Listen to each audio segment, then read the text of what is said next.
Hinold up ang isang babae habang nasa kalagitnaan ng kanyang live selling sa Laguna. Ang isa sa mga suspect, kapitbahay lang pala ng biktima. Ayon sa ulat, pasado 1:00 ng hapon ng nakaraang Martes nang mahold up ang biktimang si Agnes Serafica, 52 anyos, taga Santa Rosa. Sa video, makikita ang pagpasok ng suspect na nakasuot ng helmet at itinaob ang cellphone ng biktima na ginagamit sa live selling.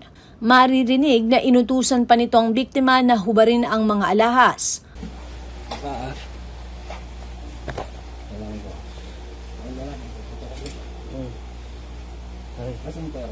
Wala po kami pera, kuya. Hubarin niya, please.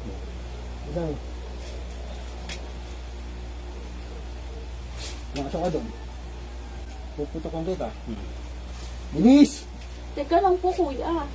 Dapa. Dumapa ka. Teka po, hindi ko kasi kabad.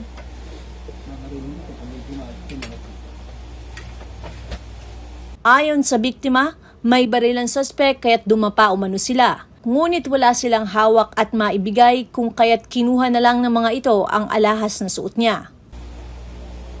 Bilisan mo. Eto po, kuya. Bracelet. Teka lang po.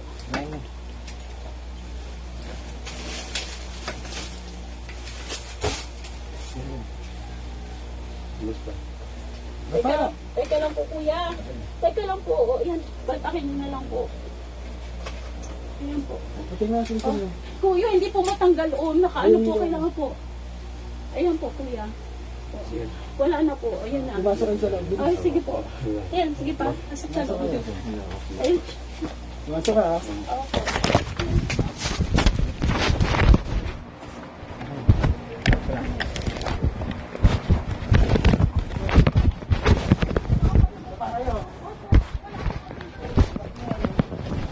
Bukod sa lalaking nakita sa video, may kasabwat pa raw ito na naghihintay sa labas ng bahay.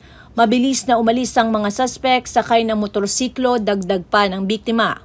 Nasa 7 alahas at cellphone umano ang nakuha ng mga suspect na aabot sa 100,000 piso ang halaga. Sa investigasyon ng pulisya, lumitaw na kapitbahay ng mga biktima ang isa sa mga suspect na sumuko sa otoridad.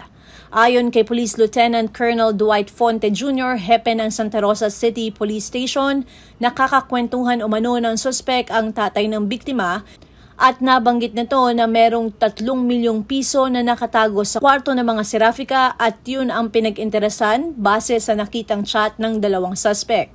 Nahaharap sa mga kaukulang reklamo ang mga suspect. Ako si Luan Peñano para sa Eye of the Nation ng iNews Pasig.